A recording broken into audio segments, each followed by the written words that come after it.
पूजा, ये क्या कर रही हो तुम? कब आई? सूरज भी आए हैं?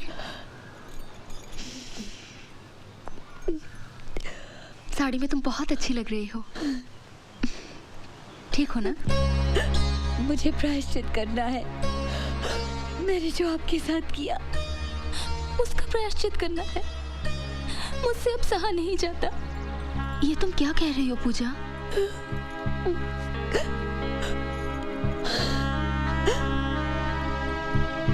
आपने मुझे श्राप क्यों नहीं दिया, बद्दुआ क्यों नहीं दी?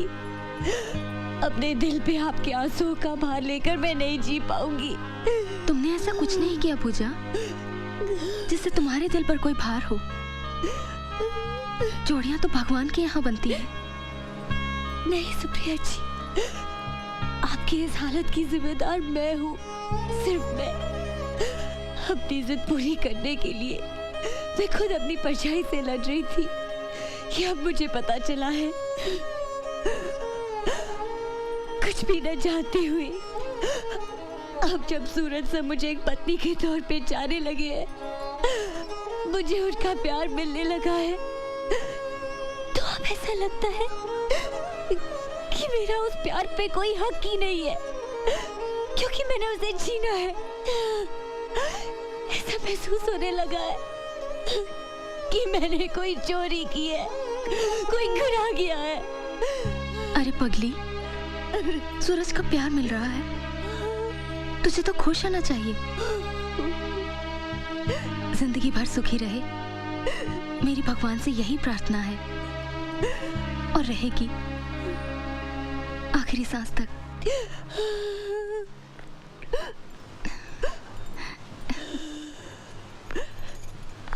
पापा इसे पहचानते हैं ना? अपनी पूजा, सूरज की बीवी। देख चुका हूं इसे आते हुए, और देखते ही समझ गया था कि कोई हंगामा खड़ा करने आई है ये।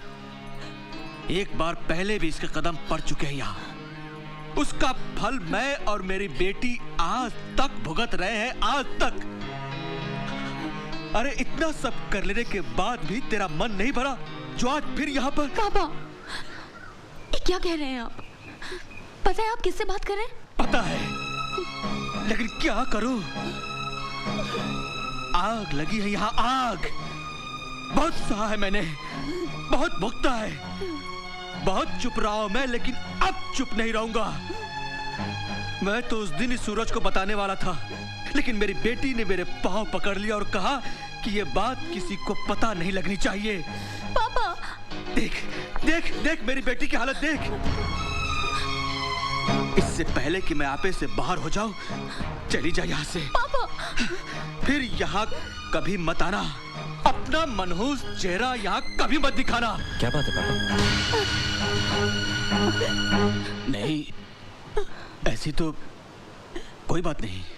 नहीं, कोई तो बात है जो आप लोग मुझसे छुपा रहे हो। क्या बात है? सुप्रिया, तुम बताओ। नहीं सूरज, ऐसी कोई बात नहीं है। मैं बताती हूँ। पूजा नहीं। आपको पता होना चाहिए कि क्या हुआ, बिल्कुल पता होना चाहिए कि मैंने क्या किया। सुप्रिया जी को दोबारा स्ट्रोक मेरी वजह से हुआ। नहीं पूजा नहीं।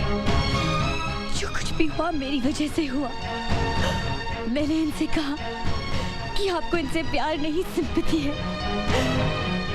मैंने कहा कि ये स्वार्थी है, इन्हें सेल्फिश कहा।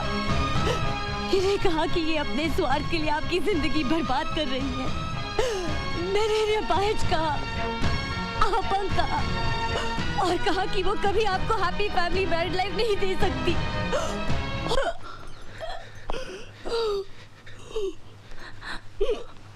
अच्छा किया, बहुत अच्छा किया आप लोगों ने। सूरज को खुश रखने के लिए सुप्रिया ने अपने प्यार का गला घोट दिया। बाप ने बेटी के आंसू देखकर सच्चाई छुपा ली।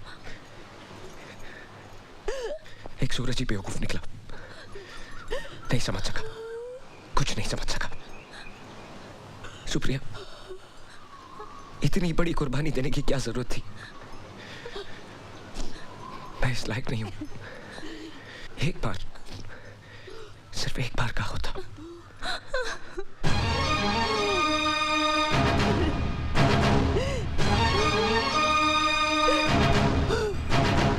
बंद करिए अपना रोना। आज के बाद अपनी शक्ल भी मत दिखाना मुझे। तेरे आंसुओं में भी जहर है। सारी जिंदगी तू रोएगी, तब भी तुझे माफी नहीं मिल सकती। देखना, एक दिन तेरा ज़मीर ही तेरी गलती की सजा देगा तुझे। अपनी शक्ल भी मत दिखाना। तेरे आंसुओं में भी जहर है। तेरे आंसुओं में भी जहर है।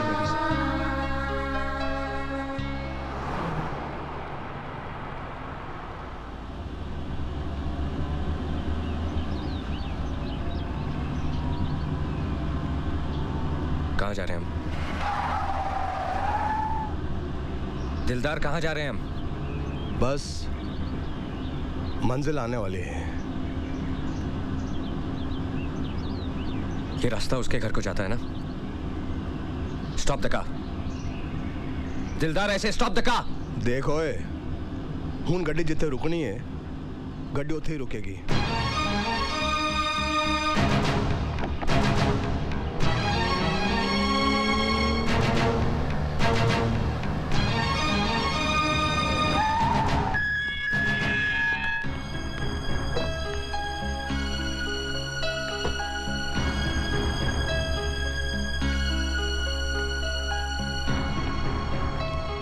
कल दिलदार का फोन आया था कि तुम वापस आ गए हो, लेकिन यकीन नहीं था कि तुम यहाँ आओगे।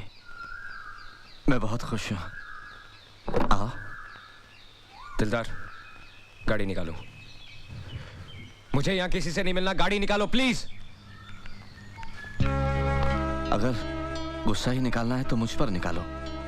गुनाह मैंने और मेरी बेटी ने किया है। आओ। हाथ छोड़िए। सूरज, कुछ चाहिए नहीं। जब यहां तक आ ही गए हो तो एक बार भीतर आ जाओ प्लीज। सूरज, आओ सूरज।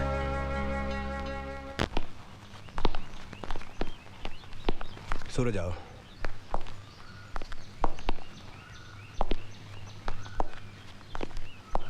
बैठो।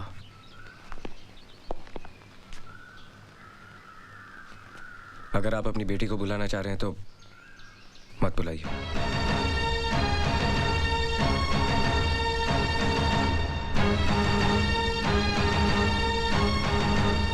अब वो मेरे और तुम्हारे बुलाने से नहीं आएगी। वो जो सबको बुलाने वाला है ना, उसी ने उसे बुला लिया।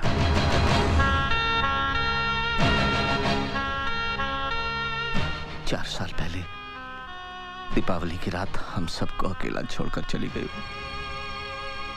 कभी ना आने के लिए। जिंदगी में जब हादसे होते हैं तो हम एक लफ्ज का सहारा लेते हैं, फेट।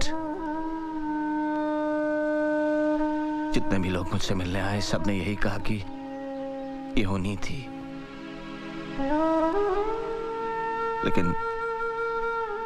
लेकिन ये होनी नहीं थी। उसे एहसास हो गया था कि उसने गुनाह किया है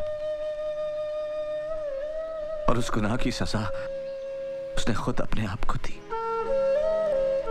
पूरा एक दिन और एक रात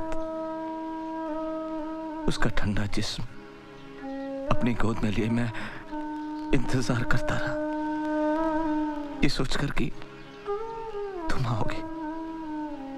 यूं ही तुम नहीं आओगे, ये अच्छी तरह जानते हुए भी। कच्ची उम्र का जुनून। इसके अलावा और कोई गलती की थी क्या मेरी बेटी ने?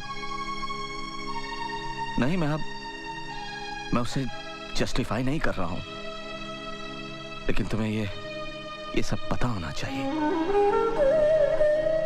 उस दिन तुम्हारे जाने के बाद जब मेरी बेटी वापस आई तो एक जिंदा लाश के रूप में उसने बात करना ही बंद कर दिया। उसके मुंह से एक लफ्ज सुनने के लिए तरस गया मैं। फिर अपने कमरे से बाहर भी नहीं निकली, एक बार भी रोई नहीं। आंखें जैसे दूर कहीं देखती रहती।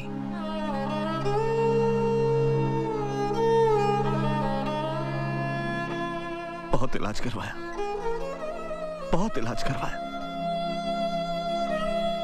कोई फायदा नहीं हुआ। फिर एक दिन डॉक्टर ने बताया कि वो मां बनने वाली है। लेकिन इस बात से भी उसकी हंसी वापस नहीं लौटी, जैसे जन्म मरण से बहुत दूर जा चुकी हो वो। और उसी हाल में उसने एक बच्ची को जन्म दिया। डिलीवरी के बाद भी उसकी हालत वैसी ही थी। फिर एक दिन उसमें मुझे बहुत फर्क नजर आया। मुझे ऐसा लगा जैसे लाश में जान वापस लौट आई हो। उसने मुझे डैडी कह के पुकारा, मेरे सीने से लिपट कर तुम्हारे बारे में पूछा और फूट फूट कर रोने लगी। डैडी, अगर किसी दिन वो यहाँ हमारी बेटी से मिलने आए तो उनसे कह देना कि हमारे आंसू जहर नहीं है,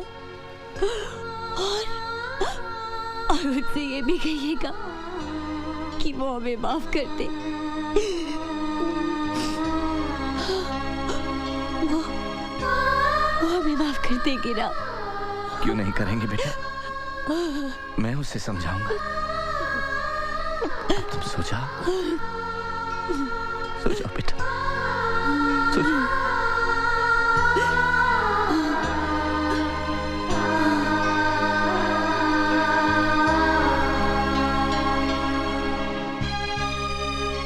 मेरी बेटी नॉर्मल हो गई है, ये सोचकर एक अरसे बाद उस रात में सुकून की नींद सोया। लेकिन पूजा,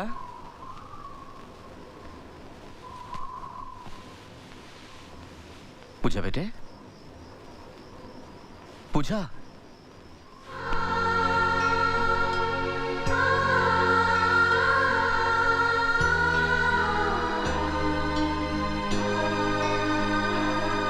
अगर मौत ही हर गुनाह की आखिरी सजा है तो कम से कम अब तो मेरी बेटी को माफ कर ही सकते हो ना सूरज।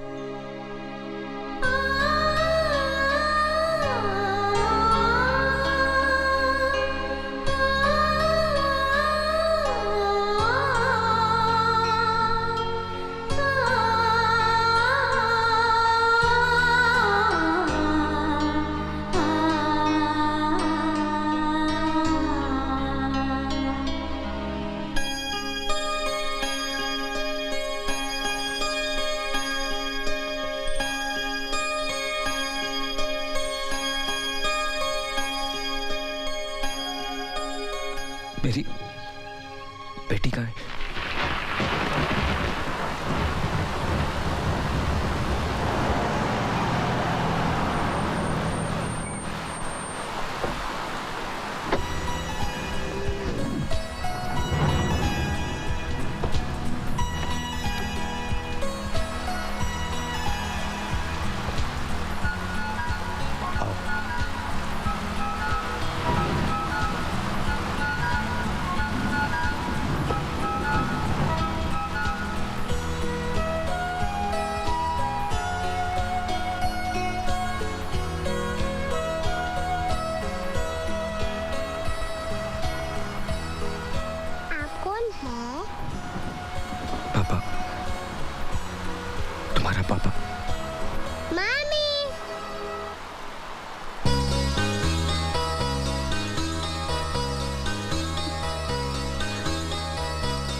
पूजा कहकर ही पुकारती हूँ। जब से मुझे ये प्यार करने के लिए मिली, अपने आप ठीक होती चली गई। ना मैंने दवाई ली, ना एक्सरसाइज की, अपने आप ठीक हो गई। शायद इसीलिए कि ये मुझे माँ कहकर पुकारे। और जरूर उसने ऊपर जाकर मेरी जिंदगी के लिए खूब लड़ाई की होगी।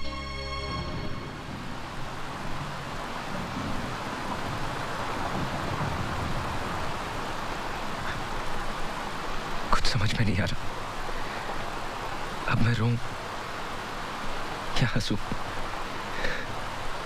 हमारी जिंदगी में कुछ चीजें ऐसी होती हैं जिसे हम खो देते हैं, लेकिन कुछ चीजें ऐसी होती हैं जो खुद ब खुद हमारे पास आ जाती हैं, और तब जब हमें उसकी उम्मीद भी नहीं होती। जाओ, अपनी बेटी पूजा को प्यार करो। दिल, दिमाग और रूह से सारा बोझ उतर जाएगा। जाओ।